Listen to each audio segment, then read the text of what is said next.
She's not wrong. That's what Sophie Cunningham does. That is what Sophie Cunningham was in Phoenix. It is what Marina Mabrey is.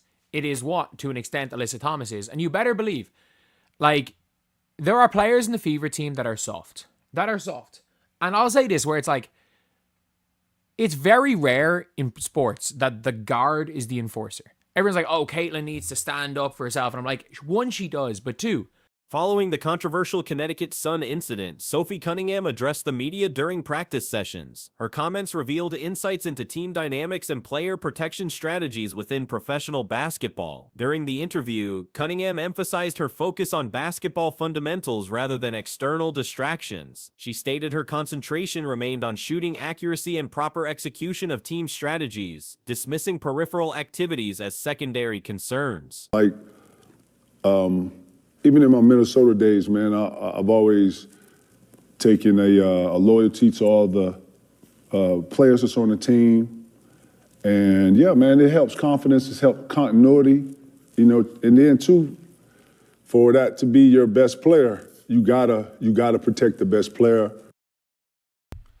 I mean, if we're being honest, it's been 2 years. Caitlin's been punched in the neck. She got cheated. Cunningham characterized the incident as standard game competition, attributing much responsibility to officiating decisions. She described a pattern spanning multiple seasons where referees failed to adequately safeguard premier WNBA talent. Her primary motivation centered on teammate protection, which she identified as her fundamental responsibility and team-oriented approach. This protective mentality represents Cunningham's established identity, mirroring similar roles filled by players like Marina Mabrey and, to some degree, Alyssa Thomas. Several Fever roster members exhibit less physical approaches to gameplay, creating defensive vulnerabilities.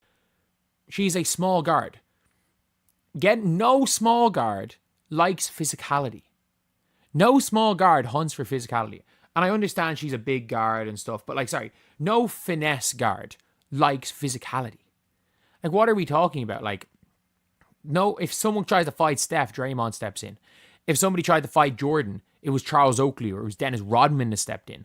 It wasn't Jordan. Like, you get big, you have to kind of defend your... Basketball rarely features guards serving as primary enforcers. Suggestions that Caitlin Clark should handle physical confrontations independently overlook practical realities. Small guards typically avoid aggressive physical play regardless of their overall size or skill level. Even talented guards with finesse-oriented games generally steer clear of confrontational situations. Historical basketball examples support this pattern. When opponents targeted Stephen Curry, Draymond Green intervened. During Michael Jordan's era, Charles Oakley or Dennis Rodman provided protection rather than Jordan himself. While star players sometimes defend themselves, larger teammates typically assume protective responsibilities. Deep shotted by Kennedy Carter, and everyone stood around staring at Kennedy Carter.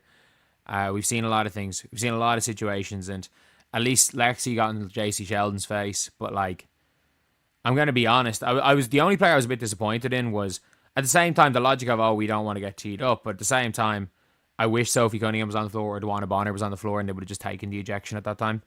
It would have just taken the ejection. And honestly, I'm not joking when I say this. If Sophie Cunningham was on the floor and started a brawl with Marina Mabrey, without Cunningham's presence, either Dana Bonner or another physical player would have occupied floor time during that contest. Marina Mabrey's participation would likely have escalated tensions significantly, potentially resulting in ejections for multiple players including Mabrey, Cunningham, and JC Sheldon. Video analysis of controversial moments, including apparent contact between Tina Charles and Caitlin Clark, reveals nuanced situations. While freeze-frame images suggest aggressive contact, full-speed footage provides different perspectives. Some contact occurred during pointing gestures, warranting technical fouls despite lacking malicious intent. The severity appears less dramatic than still photographs suggest. Yourself sometimes, but at the end of the day, you also have bigger teammates, and it shouldn't be Sophie Cunningham. And you better believe in that game, the fact is that one of her or Dwana Bonner were going to be on the floor. There would have been a brawl in that game, and it would have started from Marina Mabrey. If she was on the floor, the brawl would have started from Marina Mabrey. And Marina Mabrey would have been chucked out. Sophie Cunningham would have been chucked out. Critics argue that enforcers should respond immediately rather than seeking delayed retribution. However, enforcer roles primarily function as deterrents, ensuring opponents understand that targeting specific players will trigger protective responses. Multiple basketball personalities have acknowledged this dynamic, noting that teams can exploit the Indiana fever through physical intimidation without fear of retaliation. The referee situation compounds these problems. Officials consistently fail to penalize aggressive behavior toward Clark, creating systematic vulnerability. Recent incidents demonstrate this pattern, with officials overlooking flagrant contact and allowing escalating physicality. Enforcement tactics span across various sports disciplines. Giannis Antetokounmpo's response to Mike Dunleavy in subsequent games exemplifies delayed retaliation strategies. Cunningham's actions pale compared to more dangerous historical incidents, such as Roy Keane's treatment of Alphonse Holland in soccer. Cunningham maybe get ejected and everyone moves on. Like, this whole thing doesn't happen. We all move on and there's this conversation doesn't happen. But like, Caitlin Clark, let's be real. Caitlin Clark flagrantly fouled Angel Reese in the first game. Like, as much as we want to say it, she put a bit extra on that take foul. It was a flagrant foul by every definition of the word. Nothing more than that. Not a flagrant 2. It's a flagrant 1. It's never going to hurt Angel. It's one of those things that is like, you make sure someone feels it. And it was a get back for... Every sport features protective players defending primary talents. Hockey employs designated enforcers, while basketball has historically included physical players who shield stars from excessive contact. These roles exist to preserve key personnel and maintain competitive balance. Without protective intervention, opposing teams would establish blueprints for neutralizing Clark through persistent physical pressure. Current roster dynamics show limited defensive capabilities, with Tamika Catchings previously providing some physicality that current players cannot match. Recent examples highlight these dynamics. When Angel Reese shoved Natasha Howard, Clark intervened despite receiving a flagrant foul. Howard's passive response demonstrated varying comfort levels with confrontation among team members. Dana Bonner represents another player who would engage physically if present during conflicts. And JC Sheldon might have been chucked out. Like, and there's a load of things where it's like, I saw the freeze frame where it looks like Tina Charles is punching Caitlin Clark. I rewatched it at full speed. I still don't think that there was a swing. I don't think that there was a swing with the back, but I do think contact to Caitlin Clark warranted a technical foul.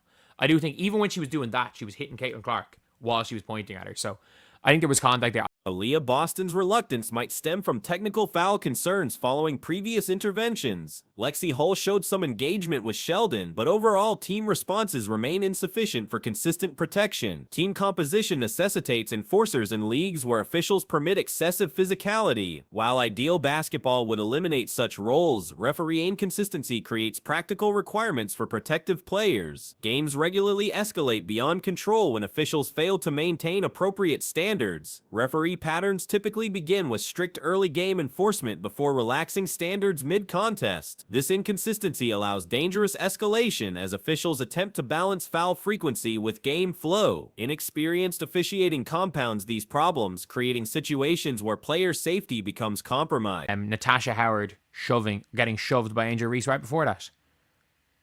But it's, the same player in the same situation, the opposite way, and Caitlin got blindsided and nothing. And I wanted to, especially when I got to Boston, man, I wanted to make sure that all of the bigs, because usually the bigs are the ones that enforce picks, hard fouls, you know what I'm saying? Stuff like this. But not just the bigs, but I wanted all of us to be on the same page as far as how we... Cunningham's assessment accurately reflects systemic problems spanning multiple seasons. Without her intervention, teams would recognize that Clark remains vulnerable to unlimited physical pressure with minimal consequences. Marina Mabray and JC Sheldon maintaining floor time while other players face ejection would establish dangerous precedents. The absence of flagrant fouls for obvious violations, such as Kennedy Carter's hip check on Clark, demonstrates referee reluctance to protect star players appropriately. This pattern validates Cunningham's protective approach and highlights ongoing enforcement deficiencies throughout the league. Recent commentary from NBA legend Kevin Garnett addresses teammate solidarity within the Indiana Fever organization, particularly regarding support systems around star player Caitlin Clark. Garnett's observations highlight broader team chemistry issues beyond simple toughness concerns. I don't think there was malicious contact, but there was contact there from Tina Charles. I don't think it's as bad as the still image looks of her with her hand on her back. But she's not wrong. She's not wrong. And with this entire situation is everyone was like, oh, when you're an enforcer, you're supposed to like enforce on the play, not go and get somebody 15 minutes later. And I'm like, what is the job of an enforcer? The job of an enforcer is ideally so that the other teams. The current Fever roster demonstrates comparable on-court performance to previous seasons, despite elevated expectations surrounding this campaign. Unlike prior years with minimal anticipation, current circumstances create pressure that exposes existing vulnerabilities in team dynamics and protective instincts. Garnett emphasized the critical importance of teammate support, drawing from his Minnesota experiences where loyalty among squad members formed foundational team principles. According to his philosophy, defending star players becomes essential for building confidence and maintaining team unity, especially when those players represent the franchise's primary offensive weapons. Protect each other out here, you know? And then we was always conscious of matchups to when we played the Heat or when we played certain teams to where certain guys had, you know, different complex with Ray, you know, and I think you got to be like that, man. When you got a girl like Caitlin on your team and you got a star on your team like Luka or Bron, yeah, some hitters on that team that'll go hard for the main player. You know what I'm saying? Yeah.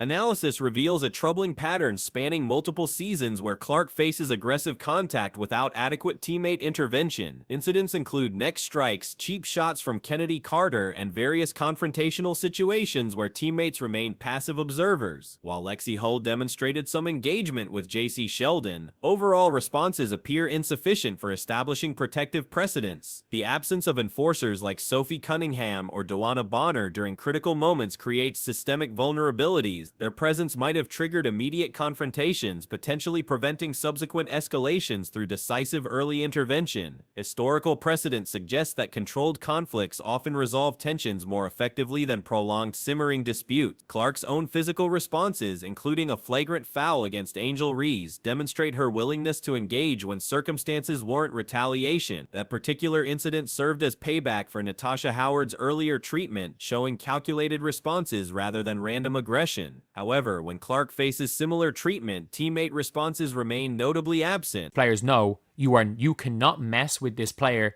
because the enforcer is going to get you. Like, you do not mess with Caitlin Clark because her teammates are going to back her up. And we've heard it. Like, I'm going to make a video reacting to the Kevin Garnett situation. I've had that in my bookmarks for 2 days to make videos on and talk about that. Like, I've talked about Courtney Williams as well.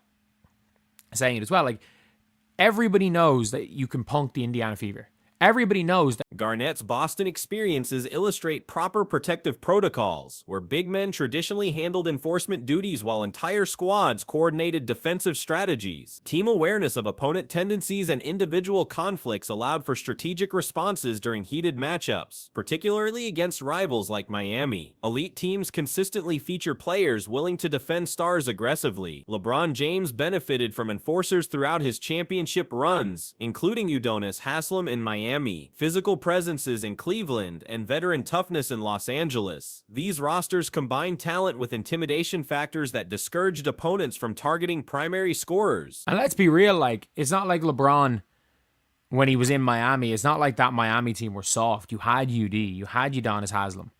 He brought, at the start with him in Cleveland, he brought Sean Marion over with him. And, like, let's be real, I'm not going to say they're enforcers, but, like, J.R. Smith is liable to do anything on the basketball court. He's liable to do anything. And it wasn't like that team were soft by any means. Timofey Mozgov, 7 foot tall Russian. Basketball's physical nature demands strength and resilience from players facing defensive pressure. Garnett argues that physicality represents fundamental game elements rather than optional components, requiring mental and physical fortitude for elite competition. Teams that ignore these realities face systematic disadvantages against more aggressive opponents. Visual cues matter significantly in establishing team identity. When players fall without teammate assistance or face confrontation while colleagues remain passive, opponents recognize exploitable weaknesses. These observations inform future strategic approaches and target selection during crucial moments. Current Fever personnel assessment reveals limited enforcement options beyond Bonner and Cunningham. While players like Aaliyah Boston and Natasha Howard provide support through alternative methods, their reluctance to engage in physical confrontations creates tactical limitations. Former players like Erica Wheeler and Tamika Catchings demonstrated greater willingness to engage adversaries directly. If you get physical and you rough up Caitlin Clark, the referees aren't going to do anything. And like, I haven't made a video talking about the Rebecca Lobo thing on the referees. There's been so many things to make videos on the last few days that like I'm late to a load of them. Like if you will find other YouTube channels, tweets, everything from 2 days ago that have covered every one of these topics on this channel, because there's so many, and as you guys can tell, I'm not home at the minute, so it can be a little bit difficult to do this. But at the end of the day, it's still an important one. Christy Wallace represents potential enforcement capability based on coaching assessments describing her competitive nature, though game situations have yet to test these qualities thoroughly. Team composition currently lacks multiple players capable of immediate physical response to aggressive treatment of star players. Strategic implications extend beyond individual incidents to broader tactical considerations. When opponents recognize limited retaliation risks, they develop game plans centered on physical intimidation without fear of consequences. This dynamic encourages increasingly aggressive approaches that compromise player safety and competitive balance. The Sophie Cunningham incident illustrates both problems and potential solutions within current team structures. While her specific targeting method around Sheldon's neck area created controversy, the underlying protective impulse addresses systematic neglect of star player welfare. Alternative approaches might have achieved similar deterrent effects without generating equivalent backlash. Like, then he goes to LA when he wins the ring. They had Dwight. They had like tough players like Jared Dudley on the bench. Like, they were tough. They were a vet team. Heck, LeBron was a vet himself. Like, as much as I know people like to mess with LeBron is still 6'9", closer to 300 pounds than he is at his listed 260, and a freight train. Previous confrontations between Cunningham and Sheldon, including off-ball contact and elbow incidents, established escalating tensions that culminated in the controversial takedown. These sequential events demonstrate how unresolved conflicts compound over time. When official intervention remains inadequate, Garnett's assessment accurately identifies Indiana's fundamental challenge, demonstrating sufficient physical commitment to deter future targeting. Single-player enforcement capacity may prove adequate for establishing defensive credibility, provided that individual maintains consistent availability and willingness to engage when circumstances demand intervention. It's an important one to do this. It's an important one for the referees to be called out and held accountable. It's an important for the other team to be held accountable. I'm sorry, it doesn't matter if it's not at that time, and people are trying to police an enforcer. They're trying to police what an enforcer does. Hell no. Do we not remember what Giannis Antetokounmpo did to Mike Dunleavy the next game? Do we not remember what Giannis did? Do we not remember? It is... Opposition strategy adjustments depend largely on perceived retaliation risks. While teams may continue aggressive approaches toward Clark, knowledge that Cunningham or similar enforcers await response opportunities could influence tactical decisions. The mere presence of willing defenders often provides more value than actual confrontations. As it should, but I think the physical element is just part of the game, man. And I don't know why we keep trying to discount it. But, basketball is a physical sport, and that physicality actually comes into play, into how you play, you getting stronger, you know what I'm saying? Of us playing defense on you ain't nothing but you being stronger, being able to be in a distress, situation and then deal with it, you know what I'm saying? So, you gotta Successful intimidation requires demonstrated capability rather than frequent application. Teams with established enforcers benefit from reputation effects that reduce actual physical confrontations while maintaining protective atmospheres around vulnerable players. This balance preserves star player health while discouraging excessive aggression. The broader question involves whether opponents will modify their approaches based on demonstrated fever willingness to respond physically. While certainty remains elusive, psychological factors suggest that calculated retaliation threats could influence future targeting decisions and overall game strategies.